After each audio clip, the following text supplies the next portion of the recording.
que des utilisateurs accèdent à votre application Rails, vous devez la lancer dans un serveur HTTP Ruby. Placé juste après un serveur web tel que Apache ou Nginx, il reçoit les requêtes du visiteur et les transmet à votre application. Rails intègre un serveur HTTP basique baptisé Webrick que vous utilisez déjà durant le développement grâce à la commande Rails Server. Il ne peut traiter qu'une requête à la fois, les suivantes sont placées dans une file d'attente et traitées les unes à la suite des autres, ce qui peut donner un résultat très lent.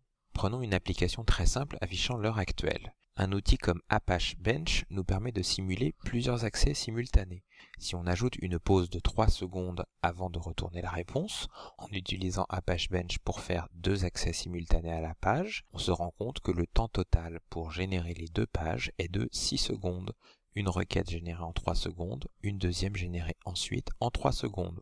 Avec une application en production soumise à des quantités importantes de requêtes par seconde, on utilise des serveurs HTTP Ruby capables de gérer plusieurs requêtes en parallèle comme Fin, Rainbows, Unicorn ou, présentement, Puma.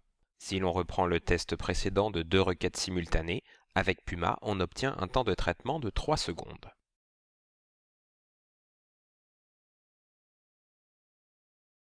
Les 2 requêtes sont traitées en parallèle, chacune par un des processus créés par Puma. Chaque processus est indépendant et contient une copie complète en mémoire de votre application et de toutes les librairies utilisées. En production, si vous devez charger par exemple 20 processus pour traiter 20 requêtes simultanées, l'occupation mémoire peut devenir très importante. Puma est capable de ne charger qu'une seule fois en mémoire pour tous les processus les données de votre application et des librairies.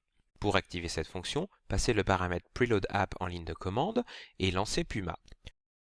Dans le cas de l'exemple précédent, on remarque que la consommation mémoire est passée de 27 mégaoctets par processus à approximativement 2 mégaoctets.